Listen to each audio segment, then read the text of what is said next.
বর্তমান সময়ে যদি রাজনীতি করতে হয় তাহলে খিস্তি জানতে হবে, মানে গালাগালি জানতে হবে, কি করে পুলিশের মা বোনেদের উদ্ধার করতে হয়, কিভাবে বালি চুরি করতে হয়, কয়লা চুরি করতে হয়, দুর্নীতি করতে হয়। এগুলো যদি না জানেন তাহলে রাজনীতিতে কিছু করতে পারবেন না। এটা বাম জামানার রাজনীতি নয়, যেখানে শিক্ষায় উন্নতি হবে, যেখানে সংস্কৃতির একটা প্রভাব থাকবে, খেলাধুলা শিক্ষার একটা অংশ হবে। আরো অনেক কিছু বলার ছিল, তবে একটা প্রোগ্রাম আপনাদেরকে দেখাবো। বুদ্ধবাবু 2013 সালের প্রোগ্রাম। সুমন দে সামনাসামনি বসেছিল, বুদ্ধবাবু এবং সুমন দে, এবিপি আনন্দের সুমন দে। বুদ্ধবাবুকে উনি প্রশ্ন করেছেন, যদি কুকথার প্রতিযোগিতা হয় তৃণমূল এগিয়ে থাকবে না বামেরা এগিয়ে থাকবে? চমৎকার উত্তর দিয়েছেন। যার ফলেই বলছি এখনকার রাজনীতিতে খিস্তি জানতে হবে। এটা তো আর বুদ্ধবাবুর আমল নয়, এটা তো জ্যোতিবাবুর আমল নয়, এটা তো বিধানচন্দ্র রায়ের আমল নয়। যাই হোক, এটা মমতা ব্যানার্জির আমল। যাই হোক, বুদ্ধবাবু কি উত্তর দিয়েছিলেন আপনাদেরকে একবার শোনাই। কুকথার অন্তহীন স্রোত, খারাপ কথা বলার যদি প্রতিযোগিতা হয় কারা জিতবে, আপনারা না তৃণমূল কংগ্রেস? আমাদের ক্ষেত্রে যেটা হচ্ছে ভুল, আমি সেটাকে ছোট করছি না। আমারও মন খারাপ হয়ে গেছে যখন ঘটনাগুলো ঘটেছে, শুনেছি আমি। সেটা ব্যতিক্রম। বামপন্থীদের কালচার সম্পর্কে এত বড় প্রশ্ন করাটা বোধহয় ঠিক না। রাজনৈতিক সংস্কৃতি তো বটেই, সংস্কৃতির বৃহত্তর অর্থে একটা সময় ছিল, অতিশে বড় বক্তৃতা হয়ে যাবে, 40-এর দশক 50-এর দশক, বামপন্থীরা মানেই হচ্ছে সংস্কৃতি। সংস্কৃতি আমাদের রাজ্যের সবচেয়ে সুন্দর ধারাটা হচ্ছে বামপন্থীদের তৈরি করা। সেটাই তলানিতে সে পারফর্মিংয়ে বলুন, এতে বলুন, সাহিত্যে বলুন, আপনি পেন্টিংসে বলুন, গানে বলুন, নাটকে বলুন, সেই ধারাটিকে আমরা মূলত বহন করছি। কিছু ব্যতিক্রম হচ্ছে, ব্যতিক্রম হয়েছে, সেটাও অন্যায়, খুব অন্যায়। কিন্তু তৃণমূলের তো সেটাই ধারা, সেটাই হচ্ছে মূল ধারা, এটাই পার্থক্য। কিন্তু আমার কাছে এর থেকে উদ্বেগ, কিন্তু যেটা আমার কাছে আরো বেশি উদ্বেগ, শুধু জাস্ট বলি আপনাকে আজকে, এই লং টার্মে কি হচ্ছে ছেলে মেয়েদের। আজ যারা কলেজে পড়ছে, বুদ্ধিমান ছেলে মেয়ে পড়ছে, বই পড়ছে, কম্পিউটার ঘাঁটছে, মেইল ঘাঁটছে, নেট ঘাঁটছে, এই রাজনীতি, এদের থেকে রাজনীতি করব? আমাদের একটা অন্য স্তরের জন্তু, মানে জীব ভাবছে, তখন মাঝে মাঝে ভয় লেগে যায়, খারাপ লাগে। রাজনীতি তো এই করতে, তাহলে এলাম কি করতে? অল্প বয়সী ছেলেমেয়েরা আমাদের ঘৃণা করে। আমাদের সময় দেখেছি কংগ্রেসের নেতাদের দেখেছি, সোশ্যালিস্ট নেতাদের দেখেছি, কমিউনিস্ট নেতাদের দেখেছি, বেস্ট ছেলেমেয়েরা মানুষরা সব তখন। আমার হেডমাস্টার মশাই ছিলেন কংগ্রেসের একজন কর্তা, তাকে আমি আজীবন শ্রদ্ধা করেছি। আমার পাড়ায় সোশ্যালিস্ট লিডারকে দেখেছি। আমরা রাজনীতি যারা করি, আমরা একটা মূল্যবোধে বিশ্বাস করি। আজকের ছেলেমেয়েরা দেখছে রাজনীতি, এই ভাষা, এই তাদের ভঙ্গি, এই তাদের কার্যকলাপ, আমাদের তো ঘৃণা করতে আরম্ভ করবে। ঘৃণা করতে আরম্ভ করলে বামপন্থীরাও বাদ যাবো না, আমাদেরও ঘৃণা করবে। তাহলে আমরা কি রেখে গেলাম রাজনীতিতে? এইটা আমাকে খুব আতঙ্কিত করে তোলে। নতুন জেনারেশনের কাছে আমাদের ভাবমূর্তি যদি না পাল্টায়, সব শেষ হয়ে যাবে। ভয়ঙ্কর খারাপ, ভয়ঙ্কর অপরাধ। এবং আমি এটা নিজের সাধ্যমতো আমি চেষ্টা করে যাব, যতটা ক্ষমতা আমার আজ চেষ্টা করে যাবো, যেন এদিক থেকে এটা না হয়, বামপন্থীরা যেন ভুল না করে।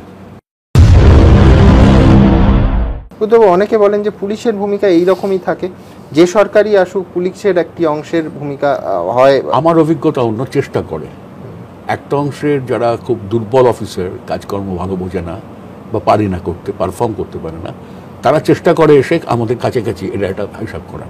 আমিও দেখেছি, আমার সময় হয়েছে। আমি তাদের একদম সরিয়ে রেখেছিলাম। আমি কাজ দেখে তাদেরকে জায়গা দিয়েছি। আপনাকে ওই রাজনীতি অন্তত রাইটার্স থেকে হয়নি, কিছু এলাকায় হয়েছে, আমি শুনেছি পরে, বা তখনও জানতাম, যেটা আপনাকে বললাম। কিছু অফিসার তাদের নিজেদের স্বার্থে পার্টির আনুগত্য চায়, পার্টির কাছে তাদের আনুগত্য আছে, এরকম একটা দেখায়। এটা একদম সরকারের এড়িয়ে চলা উচিত। একবার ভাবুন তো বন্ধুরা, রাজনীতি কোন দিকে যাচ্ছে? আজকের ছেলেমেয়েরা কি শিখবে? রাজনীতির যা অবস্থা, গালাগালির প্রতিযোগিতা চলে। কোন দল, মানে বিজেপি বলুন, তৃণমূল বলুন, মানে দুটো দলের মধ্যে তো যাতায়াত লেগেই রয়েছে। আর শুভেন্দু অধিকারী যে ভাষায় কথা বলেন, আপনারা কখনো শুনেছেন বাম জামানায় বা কংগ্রেস জামানায় আমি হিন্দুদের বিধায়ক, আমি মুসলমানদের বিধায়ক নই, আরো কত কথা। ওই যে নদীর জলে ভাসিয়ে দেবো, চ্যাংদোলা করে ফেলে দেবো। আর মমতা ব্যানার্জি, আপনারা জানেন মমতা ব্যানার্জির দলের কি অবস্থা। অনুব্রত মণ্ডল, ভাবুন তো শিক্ষা কোন দিকে যাচ্ছে, স্বাস্থ্য কোন দিকে যাচ্ছে। রাজনীতি করা মানেটা কি? রাজনীতি হচ্ছে সমাজের উন্নয়ন হবে, সমাজটাকে সুন্দরভাবে গড়ে তুলবে, রাজনীতি একটা অংশ তো নাকি। যারা এমএলএ হচ্ছেন, এমপি হচ্ছেন, তাদের কাজ কি বিরোধীদের গালাগালি দেওয়া, মানে বিরোধীদের কুকথা বলে আক্রমণ করা?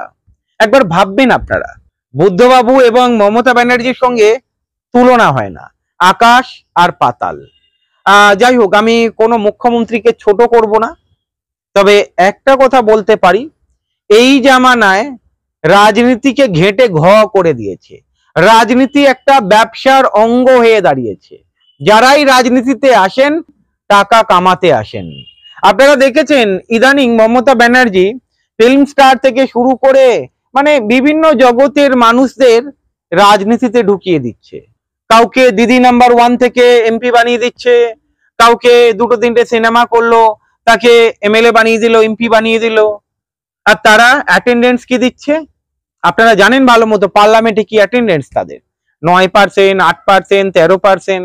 একবার ভাবুন তো, যারা এমএলএ এমপি হয়েছেন তারা তো ভাতাগুলো গুনে নিচ্ছে, কেউ 2.5 লক্ষ 3 লক্ষ টাকা পাচ্ছে। তারা কি করছে আপনার জন্য? ওই ঘাটালের মাস্টার প্ল্যান এখনো হচ্ছে। দেব কি বলছে এখন, যতক্ষণ না পর্যন্ত মমতা ব্যানার্জি প্রাইম মিনিস্টার হবেন ততক্ষণ না পর্যন্ত নাকি ঘাটালের মাস্টার প্ল্যান হবে না। তার মানে মানে কি বলবো বলুন এখানে। যাই হোক, আজকের রাজনীতিতে একদম পুরো ঘেটে ঘ হয়ে গেছে। এটা বুদ্ধবাবুর জামানা নয়, বাম জামানা নয়, যেখানে শিল্প সংস্কৃতির একটা প্রভাব থাকবে। এখন চুরি দুর্নীতির প্রভাব রয়েছে, সেটা আপনাদের চোখের সামনে।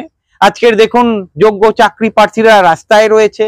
আজকের দেখুন যারা ডি আন্দোলন করে মুখ্যমন্ত্রী তাদেরকে চোর ডাকাত বলছেন, আরো কত কিছু শুনবেন বলুন তো। যাই হোক, যারা ধর্ষণ হচ্ছে মুখ্যমন্ত্রী তাদেরকে কি ভাষায় আক্রমণ করছেন, আক্রমণ বলবো না, আখ্যায়িত করছেন, সেটা আপনারা সকলেই শুনেছেন। বিচার করবেন আপনারা, কারণ বাংলায় মুখ্যমন্ত্রী হিসাবে কারা এনেছে? আপনারাই এনেছেন না মমতা ব্যানার্জিকে। আর এই কালচার দেখার জন্যই এনেছিলেন, কুকথা অকথা বলার জন্য।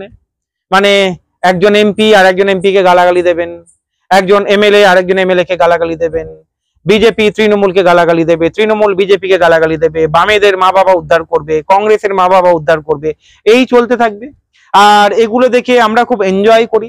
একবার ভাববেন সত্যি কালচারটা কোথায় চলে গেছে, কোথায় নষ্ট হয়ে গেছে, একবার ভাবুন তো। ভাবতে হবে, আমাদেরই ভাবতে হবে, আর আমাদেরই চেঞ্জ করতে হবে।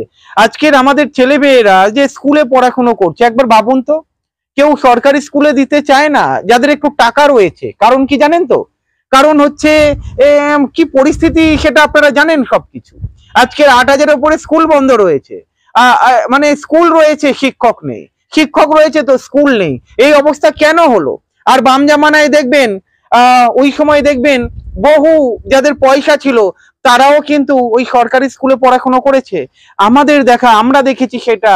আমাদের সঙ্গে বহু এমন ছিল যারা বড়লোক ঘরের ছেলে মেয়ে, তারা কিন্তু ওই সরকারি স্কুলে পড়াশোনা করেছে। আজকের কথাটা একবার ভাবুন আপনারা। আজকের গালাগালির প্রতিযোগিতা চলে, আজকে দুর্নীতির প্রতিযোগিতা চলে। ভাবতে হবে একবার। ভালো থাকবেন, আবার দেখা হবে আপনাদের সঙ্গে।